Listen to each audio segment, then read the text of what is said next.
All right, we're going to look at some factoring. You guys have seen this so many times that some of you have been ignoring it, so hopefully you're here to kind of make sure that you know what's going on.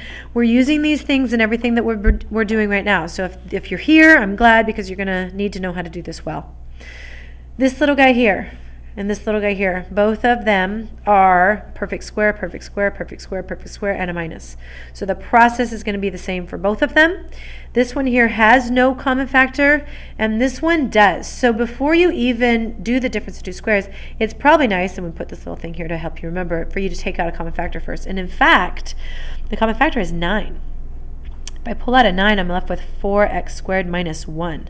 So I leave the 9 out there, and then I factor this as the square root and square root and square root and square root. Look here, different signs, because a plus and a minus have to multiply to get my minus for that little guy right there. All right, let's go ahead and do this one as well. So these are basically both the same idea as well. So these here, there's no common factor. So I want to go ahead and do my little diamond. I have 28 and negative 11, which would be, what, 7 and 4. If both of them are negative, then that will multiply to get a positive and combine to get the negative, so that should work.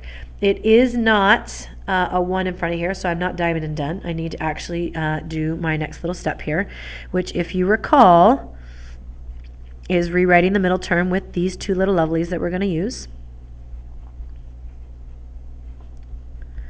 And then finding the common factors. So between here we have a 2x, and you're left with x minus 2. And here you're left with a negative 7, and you're also left with an x minus 2. These are the same, which is one of the factors. And the change, the leftover things here, become the other factor. And that's it. All right.